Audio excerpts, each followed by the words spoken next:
The email hit every inbox in Sterling Global Industries at exactly 9:47 a.m. on a Tuesday morning. 320 employees, from the mailroom to the executive floor, received the same message from CEO Richard Sterling himself. Subject: Urgent company-wide alert regarding employee misconduct. It is with deep regret that I must inform you all of a serious breach of trust. Lily Chen, executive assistant in our leadership division, has been terminated effective immediately for attempted fraud and extortion. Ms. Chen fabricated claims against this company and myself personally in a calculated scheme to extract money. We have zero tolerance for gold diggers who exploit their positions. Security has been notified. If she contacts you, do not engage. Richard Sterling, CEO. Lily sat in her small studio apartment, 23 blocks from the gleaming downtown tower where she'd worked for the past 9 years, staring at her laptop screen. Her hands shook so badly she could barely hold her phone as hundreds of messages flooded in. Former colleagues she'd considered friends were already blocking her number. Her professional reputation, built over nearly a decade of 80-hour weeks and flawless performance, had just been incinerated in 3 sentences. My name is Lily Chen, and 48 hours ago, I was one of the most respected executive assistants at one of America's largest tech investment firms. I was 31 years old, pulled myself up from nothing. Immigrant parents who worked 3 jobs each to put me through community college. I'd clawed my way into Sterling Global through pure competence, working my way up from receptionist to executive assistant to the CEO himself. I was good at my job. Better than good. Richard Sterling's calendar, his deals, his entire professional life ran through me. I knew his schedule better than he did, anticipated problems before they materialized, made him look brilliant in meetings by feeding him research I compiled at midnight. I'd made myself indispensable, and 3 days ago, I'd made the mistake of telling him I was pregnant. The memory of that conversation felt like swallowing broken glass. Friday afternoon, his corner office with floor-to-ceiling windows overlooking the city, late autumn sunlight making everything look golden and perfect. Richard had been reviewing quarterly reports when I'd asked for a moment of his time. I need to inform you that I'm expecting a baby, I'd said, keeping my voice professional and steady. I'm about 7 weeks along. I wanted to let you know early so we can plan for coverage during maternity leave.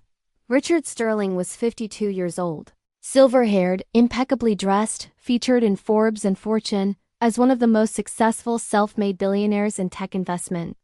Married to Senator Caroline Sterling, 3 grown children. Pillar of the community.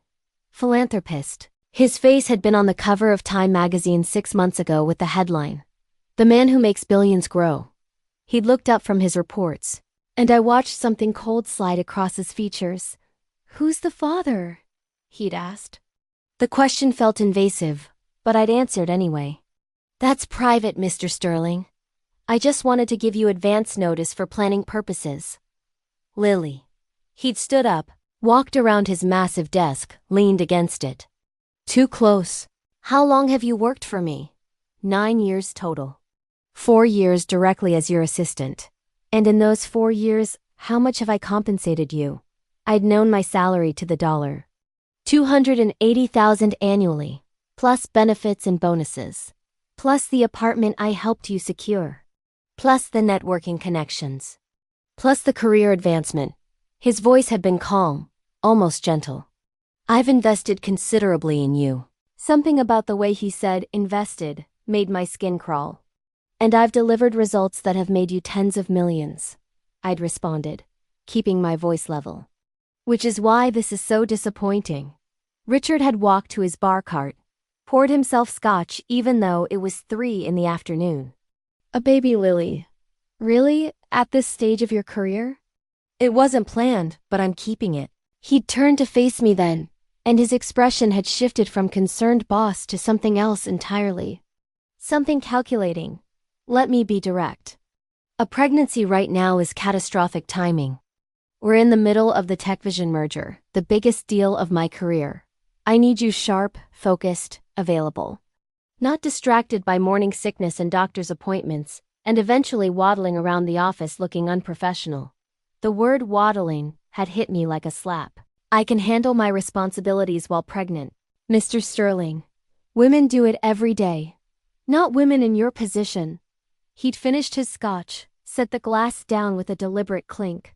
I'm going to make you an offer, and I want you to think about it very carefully. $50,000. Cash. Take care of this problem quietly, and we'll never speak of it again. You'll keep your job, your trajectory, everything you've worked for. For a moment, I genuinely thought I'd misheard him. Are you offering me money to have an abortion?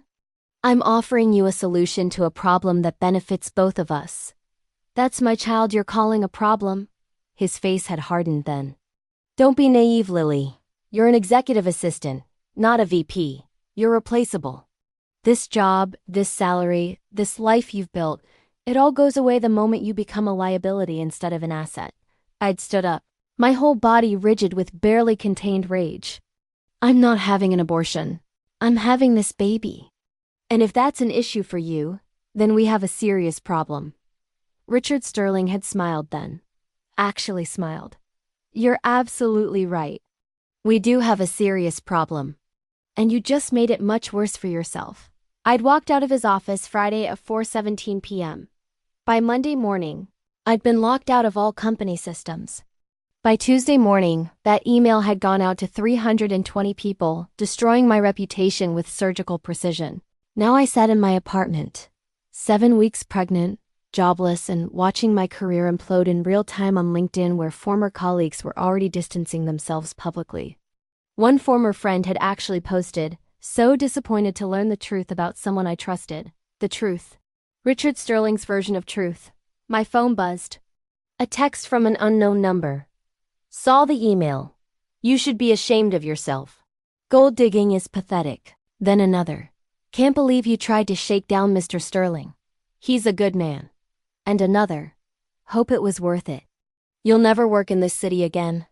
I set the phone down before I threw it across the room. My hands moved to my stomach, still flat, no visible sign yet of the life growing inside. 7 weeks. Just a cluster of cells that had somehow become the justification for Richard Sterling to annihilate me professionally. But as I sat there, drowning in humiliation and rage and fear about how I'd pay rent next month, something occurred to me. Something Richard Sterling hadn't considered in his rush to destroy me. For 9 years, I'd been his executive assistant. I'd managed his calendar, his emails, his communications. I'd had access to everything. And for 9 years, I'd watched him do this to other women. The emails to the intern 5 years ago. The late-night messages to the marketing director. The business dinners that weren't. The NDAs. The settlements. The pattern of behavior that everyone whispered about but nobody documented. Nobody except me. Because I kept copies. Every inappropriate message. Every complaint that had mysteriously disappeared. Every woman who'd left suddenly with a severance package and a gag order. 9 years of evidence, meticulously organized in a cloud storage account Richard Sterling didn't know existed. He thought he'd destroyed me. He thought that email had ended my career and my credibility. He had no idea what I was about to do. I opened my laptop, pulled up a folder labeled insurance, and started making a list of every woman. I remembered leaving Sterling Global under suspicious circumstances. 15 names so far. And I was just getting started. Richard Sterling had made a critical mistake. He'd assumed I'd stay silent, take the hit, disappear quietly like all the others. But I wasn't like the others, and this baby he wanted me to erase? She was about to be the reason I burned his entire empire to the ground. If you're enjoying this story, make sure to subscribe, because what happens next will show you exactly why powerful men should be very, very careful about who they underestimate. By Wednesday afternoon, the story had escaped Sterling Global's walls and metastasized across the entire industry. Someone had leaked Richard's email to a tech gossip site, and suddenly my name was attached to words like extortion attempt and fraudulent claims on platforms I'd never even heard of. My LinkedIn profile, once pristine with recommendations and endorsements, was now flooded with connection requests from reporters and trolls. Someone had created a fake Twitter account in my name, posting increasingly unhinged messages. My professional email bounced back address disabled.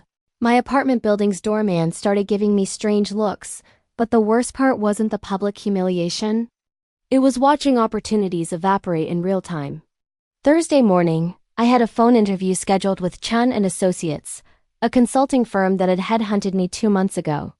I'd been playing hard to get, leveraging the offer for a raise at Sterling Global. The recruiter's assistant called at 8:03 a.m. Ms. Chun, I'm calling to inform you that we're moving forward with other candidates. We appreciate your time. Can I ask what changed? Last week you said I was your top choice. A pause. Then, carefully, we conducted additional background research. We don't feel you're the right cultural fit. Cultural fit. Corporate speak for we Googled you and found the hit piece. I'd made $308,000 last year. I had $42,000 in savings. My rent was $3,800 a month. At my current burn rate, I had 11 months before complete financial collapse. Less, once the baby came and medical bills started piling up. My parents called that afternoon. They'd seen something online, somebody from their church had sent them a link. My mother's voice was small and confused. Lily, the article says you tried to blackmail your boss. That's not true, right? Tell me that's not true. How do you explain to your 70-year-old immigrant mother that her daughter's billionaire boss offered her money to abort his grandchild? That the man they'd met at the company holiday party, who'd shaken their hands and complimented their daughter's work ethic, was systematically destroying her for refusing to eliminate a pregnancy he found inconvenient? It's complicated, Mom. But no, I didn't do what they're saying. Then why would he say those things? Because he can, I thought. Because men like Richard Sterling have always been able to say whatever they want about women like me, and the world believes them. But I just said, I'll fix it. Don't worry. That night, I started reaching out to the names on my list. The first woman, Jessica Torres, had left Sterling Global 6 years ago. According to her LinkedIn, she was now working at a startup in Austin. I found her personal email through some creative searching and sent a carefully worded message. Jessica, you don't know me personally, but we both worked at Sterling Global. I'm reaching out because I think we may have shared similar experiences with Richard Sterling. If you're willing to talk, I'd appreciate a conversation. No pressure, no obligation. Just one woman to another. I sent variations of that message to all 15 women. Then I waited. Friday brought a new humiliation. Richard's attorney, Marcus Rothstein from Whitmore and Associates, the kind of law firm that charged $800 an hour just to answer the phone, sent a cease and desist letter to my apartment. The language was deliberately threatening. Any further contact with Sterling Global employees, any public statements regarding Mr. Sterling or the company, any attempt to access company materials or communications will result in immediate legal action for defamation, harassment, and breach of confidentiality agreements. They were trying to silence me before I even opened my mouth. But here's what Marcus Rothstein didn't know. I'd never signed a non-disclosure agreement. Richard had been so confident in his power, so certain I'd never challenge him, that he'd never bothered to legally bind me to silence. An oversight that was about to cost him everything. That weekend, 3 of the women responded.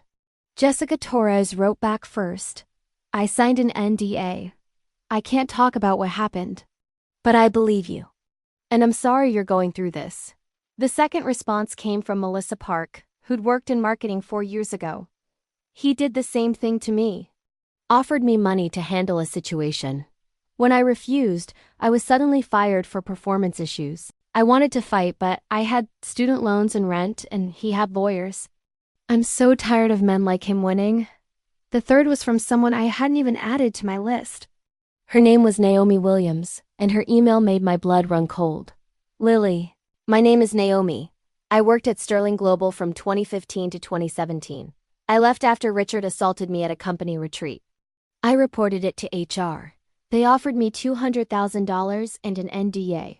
I took it because I was 24 and terrified and broke. But that NDA expires next month. If you're building a case against him, I want in. He can't keep doing this to us. I read Naomi's email 3 times, my hands shaking. Assault. The word hung there like a bomb waiting to detonate. How many others were there? How many women had Richard Sterling hurt, paid off, silenced? Sunday evening my phone rang. Unknown number. I almost didn't answer, expecting another troll or reporter, but something made me pick up. Miss Chen? My name is Patricia Morrison. I'm a plaintiff's attorney specializing in employment law and workplace harassment. I've been following your situation and I'd like to offer you my services pro bono. I sat up straighter. Why would you do that? Because 15 years ago, I was an associate at a firm where a senior partner did something similar to me. I had no evidence, no allies, and I was too scared to fight. I've spent my career since then helping women who are braver than I was. Her voice was crisp, professional, but underneath I heard something personal. Richard Sterling has been getting away with this for decades. It's time someone stopped him. I have evidence, I said quietly. 9 years of emails, messages, complaints that disappeared. And I have women willing to talk. Good. Patricia's tone shifted to pure steel. Then let's bury him. We met Monday morning at a coffee shop in Brooklyn, far from the Manhattan offices where Richard Sterling's lawyers might be watching. Patricia was in her mid-50s, sharply dressed, carrying a leather briefcase that had seen years of courtroom battles. She laid out the strategy over espresso and legal pads covered in notes. First, we document everything. Every email, every message, every witness statement.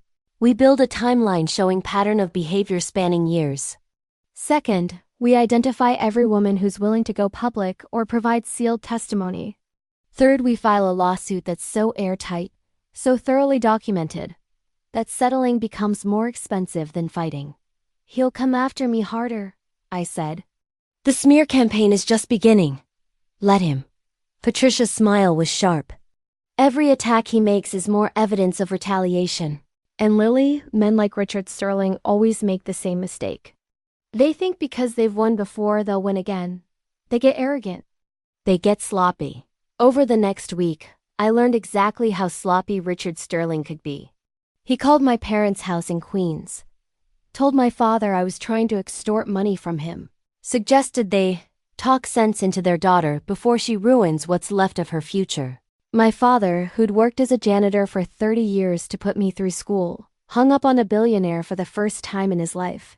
Richard had his PR team plant stories in industry publications. Former assistant's wild accusations against tech titan raised questions about workplace hiring practices. The implication was clear. Women like me couldn't be trusted.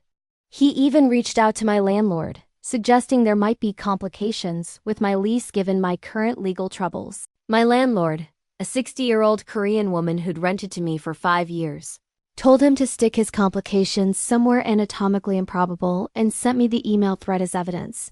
Every move Richard made, I documented. Every threat, every contact, every attempt to isolate and intimidate me went into Patricia's growing file. And slowly, carefully, more women came forward. By the end of week 2, we had 8 women with stories. By week 3, 12. Some had NDAs that were expiring. Some had evidence they'd kept hidden for years. Some just wanted to finally tell the truth after being silenced for so long. Richard Sterling had spent 2 decades building an empire on the backs of women he'd harassed, assaulted, and thrown away. He'd used his money and power and lawyers to make sure none of them ever spoke, but he'd never faced all of them at once. He'd never faced them organized, angry, and armed with documentation. And he'd certainly never faced them led by someone who'd spent 9 years watching him work, learning his patterns, keeping his secrets. I was 12 weeks pregnant now. Still not showing, but the morning sickness was brutal. I threw up every morning while reviewing legal documents. I ate crackers while compiling spreadsheets of evidence. I grew a human being while building the case that would destroy the man who'd tried to destroy me. Patricia called on a Tuesday afternoon, 4 weeks after Richard's email had blown up my life. We're ready, she said. 14 women, 9 years of documentation, a pattern of behavior that's undeniable. We filed tomorrow. I thought about Richard Sterling in his corner office, probably working on his next billion-dollar deal, confident that I'd crawled away broken and silent like all the others. He had no idea that tomorrow morning, every major news outlet in America would be running a story about the man behind the Forbes cover, the real story. The one he paid millions to keep buried. What Richard Sterling didn't understand about women like us is that we'd already survived the worst thing he could do to us. We'd already been humiliated, destroyed, discarded. We had nothing left to lose, which made us the most dangerous thing he'd ever faced. The lawsuit was filed at 9 a.m. on a Wednesday morning.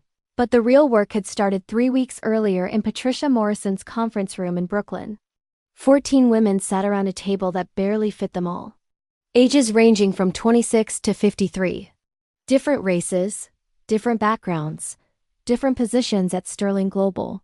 The only thing they had in common was Richard Sterling had hurt every single one of them. "Before we begin," Patricia said, standing at the head of the table, "I need to be clear about what we're doing here. We're going after one of the wealthiest, most connected men in American business. He has unlimited resources, elite lawyers, and friends in very high places. This will get ugly. Your names will be public. Your stories will be questioned. Are you all absolutely certain you want to do this?"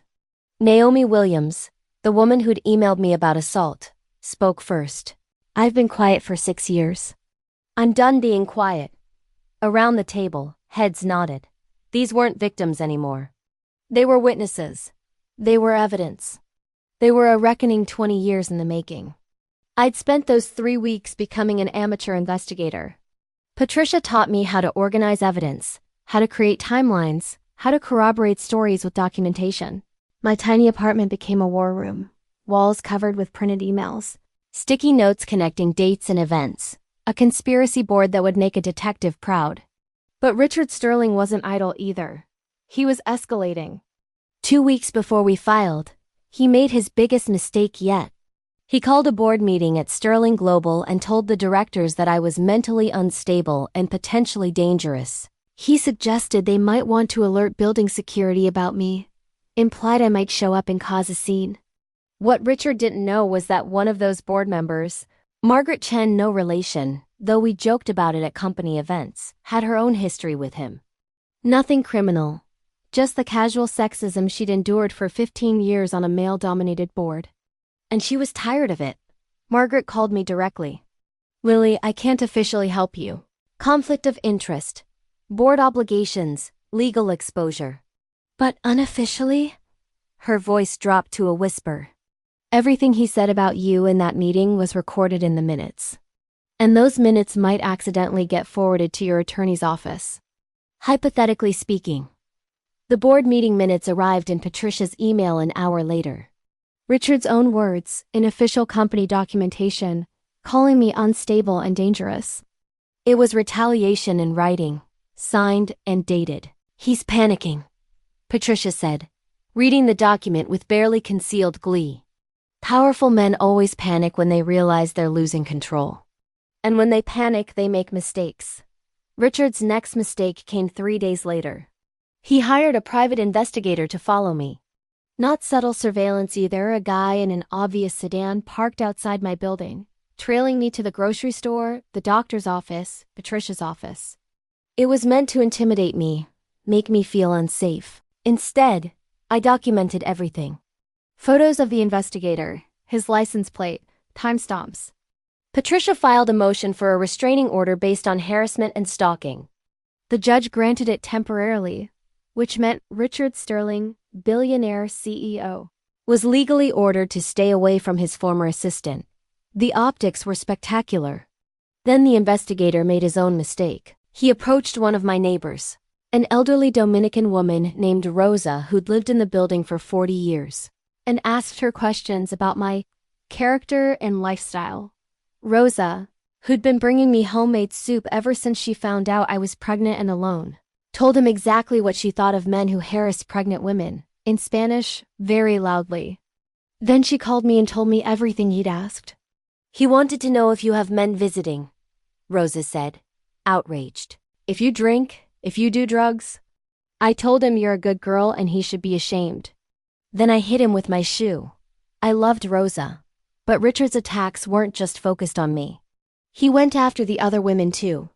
Jessica Torres, who'd moved to Austin to escape him, suddenly found her new employer receiving an anonymous tip that she'd stolen proprietary information from her previous job.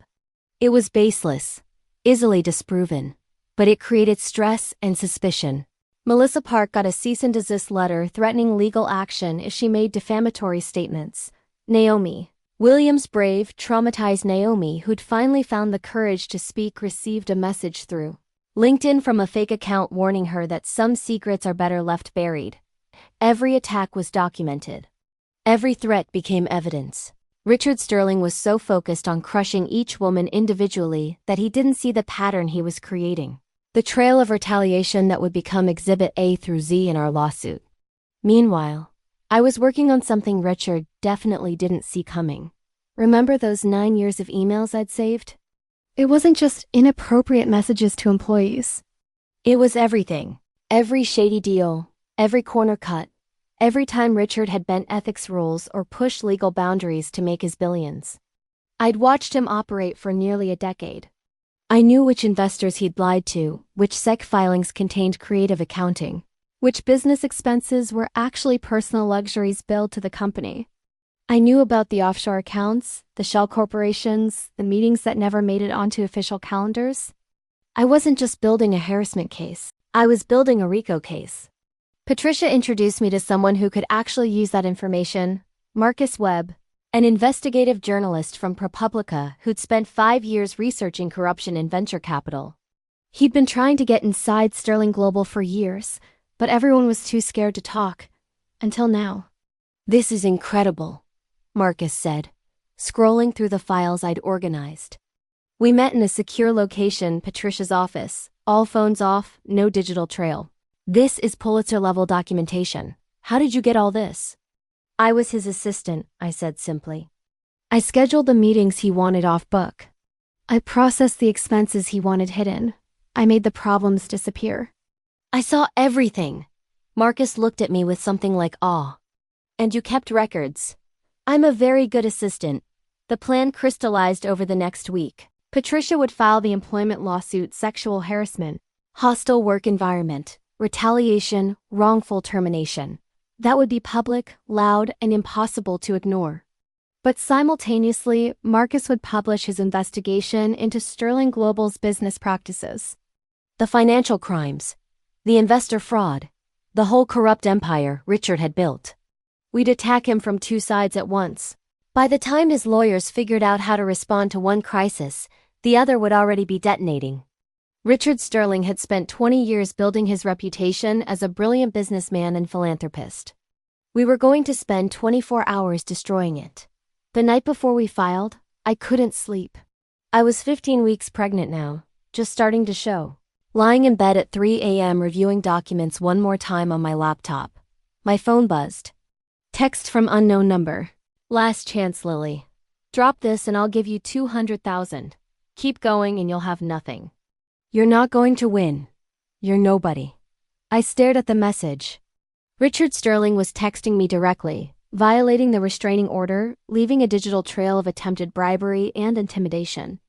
I screenshotted it and forwarded it to Patricia with a single word: "Evidence." Then I typed a response: "See you in court." 3 minutes later, my phone rang.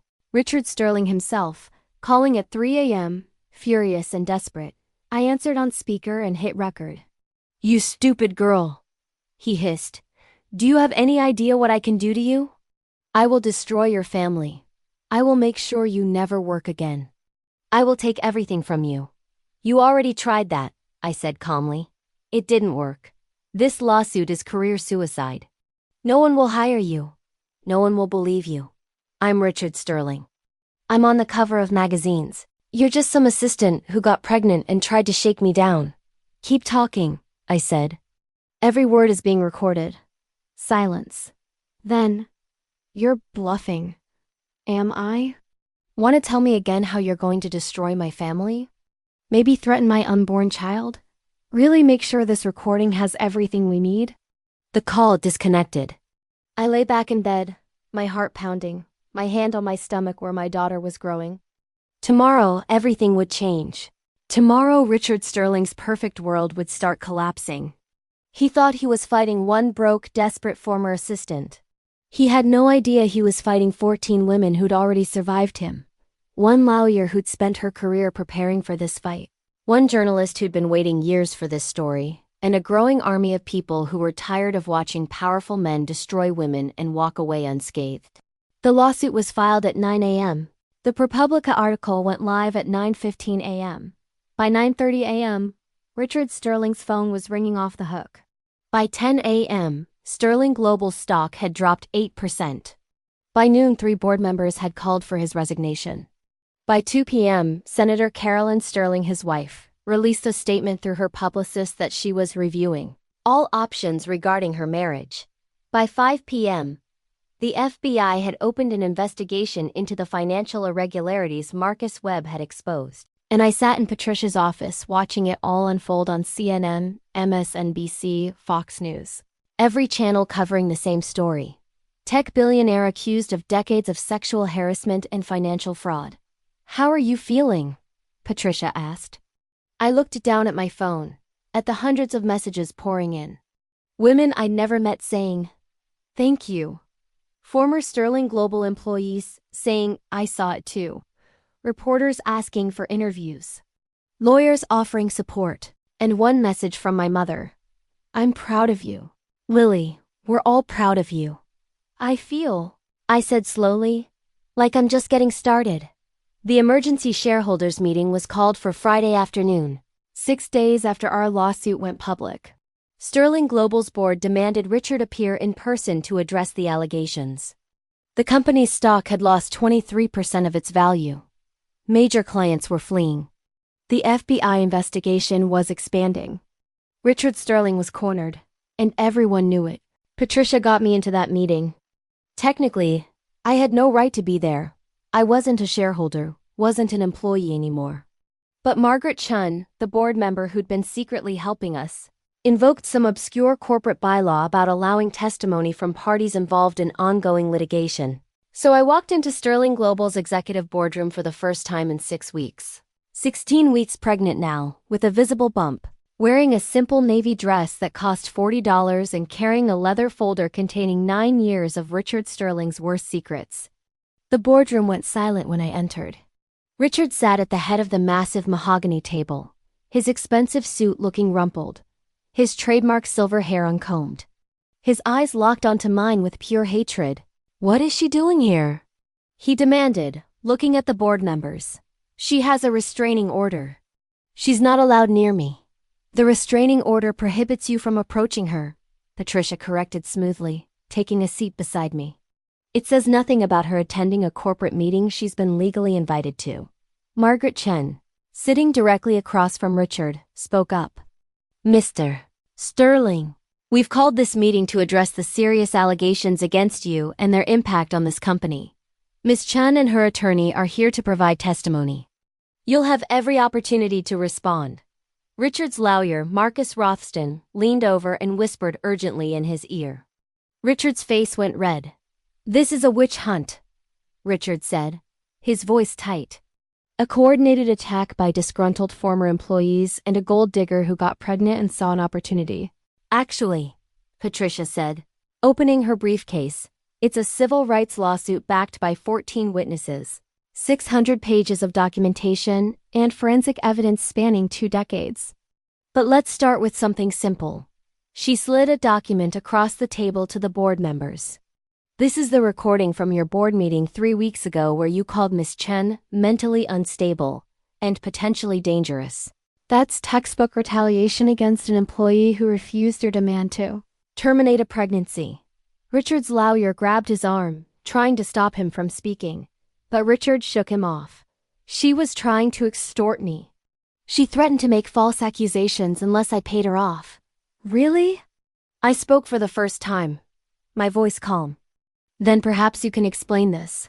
I pulled out my phone, connected it to the boardroom's presentation screen. The same screen Richard had used thousands of times for investor pitches and quarterly reports. The audio from his 3 a.m. phone call filled the room. "You stupid girl. Do you have any idea what I can do to you? I will destroy your family. I will make sure you never work again. I will take everything from you. You already tried that. It didn't work. This lawsuit is career suicide. No one will hire you. No one will believe you. I'm Richard Sterling. I'm on the cover of magazines. You're just some assistant who got pregnant and tried to shake me down. The board members' faces ranged from shock to disgust. One of them, an older man named David Brennan, who'd worked with Richard for 15 years, actually stood up and walked to the window, his back to the table. That recording is illegal! Richard shouted. She can't use that. New York is a one-party consent state, Patricia said pleasantly. She absolutely can. But we have so much more. The presentation screen changed. Emails appeared, one after another, Richard's own words condemning him.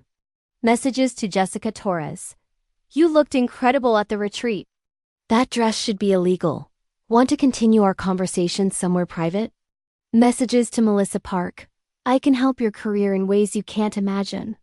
But I need to know you're a team player. Messages to Naomi Williams, sent the day before he assaulted her. Bringing wine to your room. Don't worry, everyone else is already asleep. Richard had gone pale. Where did you get those?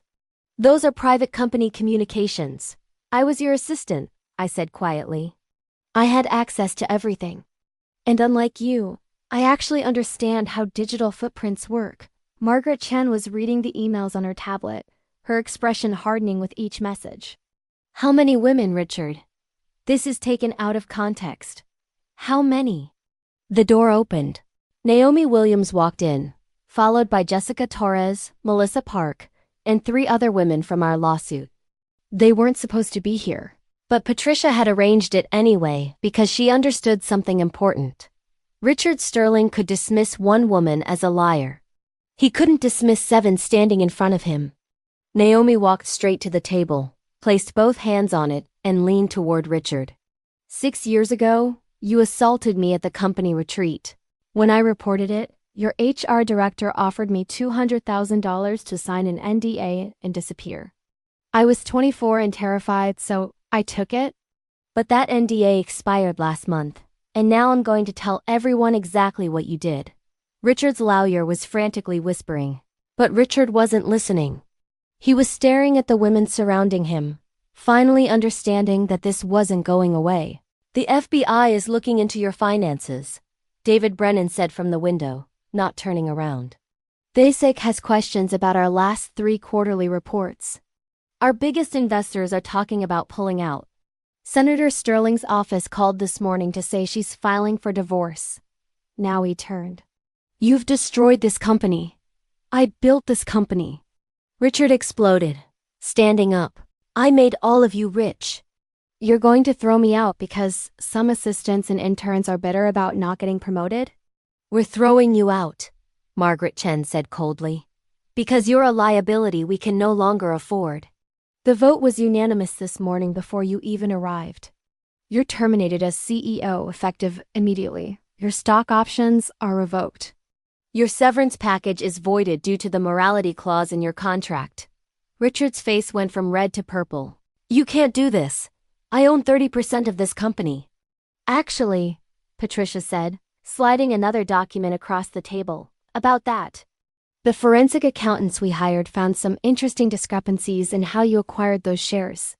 Using company resources for personal investments, insider trading, fraudulent expense reports. The SEC is very interested in these findings. You might want to focus less on your stock ownership and more on whether you're going to prison. The word prison seemed to break something in Richard. He sank back into his chair, his hands shaking. I stood up, walked to where he sat, and placed my folder in front of him. 9 years, I said quietly. I watched you hurt women for 9 years. I watched you pay them off, threaten them, destroy them. And I documented all of it because some part of me knew that eventually someone would need to stop you. Richard looked up at me, and for the first time since I'd known him, I saw fear in his eyes. I offered you $50,000 to solve a problem, he said, his voice hoarse. You could have taken the money. You could have made this go away. Why didn't you just take the money? I placed my hand on my stomach, on my daughter who was growing despite everything he'd tried to do to stop her. Because she's not a problem, I said. She's a person, and I'm not raising her in a world where men like you get to do whatever you want without consequences. The meeting ended 20 minutes later. Richard Sterling was escorted from the building by security, photographed by a dozen reporters waiting outside, his face captured in what would become the defining image of his downfall. The board appointed an interim CEO. Sterling Global issued a public apology to any employees who experienced inappropriate workplace conduct. They established a fund to compensate victims.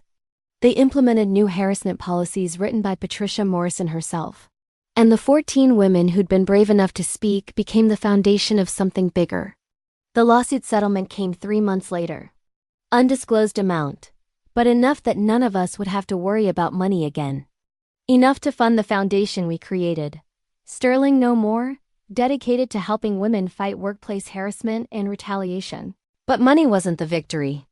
The victory was watching Richard Sterling's empire crumble, knowing that he'd spend the rest of his life known not as a brilliant businessman, but as a predator who finally got caught. If this story resonates with you, if you've ever felt powerless against someone who had all the advantages, subscribe to hear how sometimes the people with nothing left to lose are the ones who change everything. The FBI indictment came 6 months later. Wire fraud, securities fraud, tax evasion. Richard Sterling, who'd once been on the cover of Time magazine, was now on trial facing 20 years in federal prison. I didn't attend the trial. I was busy with other things. I went into labor on a Tuesday morning, 23 weeks after Richard Sterling's 3 a.m. threatening phone call. 18 weeks after the lawsuit went public. And 3 days after his federal sentencing hearing. Patricia drove me to the hospital, running red lights and cursing at traffic while I breathed through contractions in the passenger seat. Naomi met us there. So did Jessica, who'd flown in from Austin. Melissa brought flowers. My mother arrived with enough homemade food to feed the entire maternity ward. 12 hours later, I held my daughter for the first time. She was perfect. 7 pounds, dark hair, eyes that seemed to look right through me with what I swear was recognition. I decided on her name months ago, during one of those sleepless nights when I was terrified I'd lose everything. Her name is Maya, I told Patricia, who was crying and trying to hide it. It means strength and illusion. Because Richard thought I was weak, thought he could make me disappear like an illusion. And he was wrong on both counts. Maya Chen was born into a different world than the one I'd been living in a year ago. She'd never know poverty or desperation. She'd never watch her mother beg for scraps or stay silent to keep a job. She'd grow up knowing that her mother had faced down a billionaire and won. But more importantly, she'd grow up in a world that was slightly less tolerant of men like Richard Sterling. The trial had been spectacular. 6 weeks of testimony. 300 exhibits. Witnesses including 4 former Sterling Global board members who'd finally found their spines. The jury deliberated for 7 hours before finding Richard guilty on 14 counts of fraud, conspiracy, and obstruction of justice. The judge sentenced him to 18 years in federal prison. I watched the sentencing on live stream from my hospital bed, feeding Maya while Richard Sterling, former billionaire, former CEO, former untouchable, stood in an orange jumpsuit and listened to his future evaporate. The defendant showed a stunning pattern of abuse spanning decades, the judge said. He used his wealth and position to victimize employees, defraud investors, and corrupt every institution he touched. This sentence reflects not just his crimes, but his complete lack of remorse. Richard had tried to speak, to offer some explanation or apology, but his voice cracked and he sat down. Even his lawyer looked disgusted. Senator Carolyn Sterling, now just Carolyn Sterling, the divorce finalized 3 months earlier, gave a statement outside the courthouse. I spent 26 years married to a man I thought I knew. The truth is, I was married to a monster I refused to see. To every woman he hurt, every employee he abused, every person he betrayed. I'm sorry. I should have looked harder. I should have listened sooner. She donated her entire divorce settlement, $48 million, to organizations fighting workplace harassment. Not because a judge ordered it or a PR team suggested it, but because she genuinely seemed horrified by what her husband had done. People can surprise you sometimes. Sterling Global survived, barely. The company was sold to a competitor 9 months after Richard's arrest. Most employees kept their jobs. The culture shifted dramatically, with women now holding 6 of the 12 board seats and a zero-tolerance harassment policy that actually meant something. But I wasn't part of that world anymore. I'd moved on to something better. Sterling No More started as just the 14 of us meeting in Patricia's conference room, sharing stories and supporting each other. Within 6 months, we had a website, a hotline, and 300 women reaching out for help. Within a year, we had funding, staff, and offices in 4 cities. I became the organization's executive director. Turns out, 9 years of managing a CEO's life translates pretty well to running a nonprofit. I was good at it. Better than good. We helped women document harassment, connected them with lawyers, provided financial support during job transitions, and built a network of allies in industries across the country. Naomi ran our legal department. Jessica headed our communications team. Melissa managed our technology infrastructure. The women Richard Sterling had tried to destroy became the foundation of something he could never have imagined. And we helped others the way we wish someone had helped us. A young woman named Jasmine reached out 8 months after we launched. Her boss at a tech startup had offered her money to handle her pregnancy situation.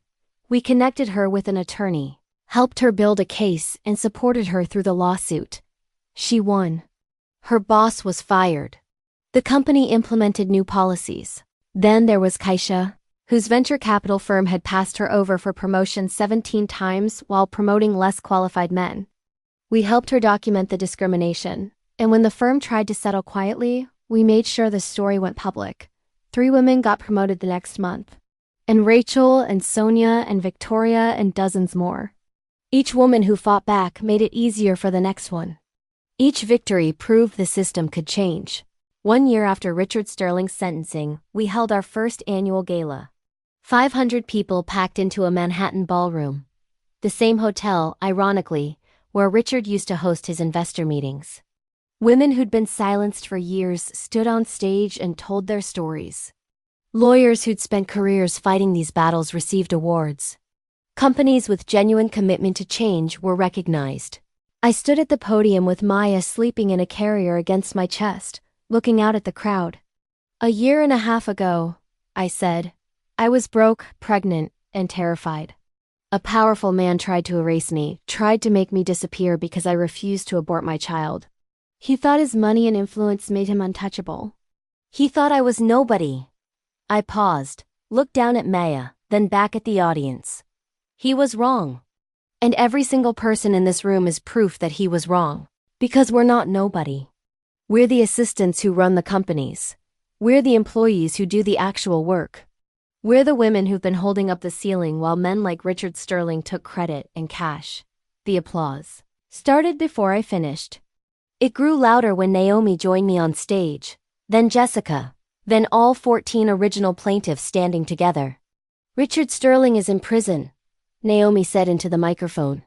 "His empire is destroyed. His reputation is ashes.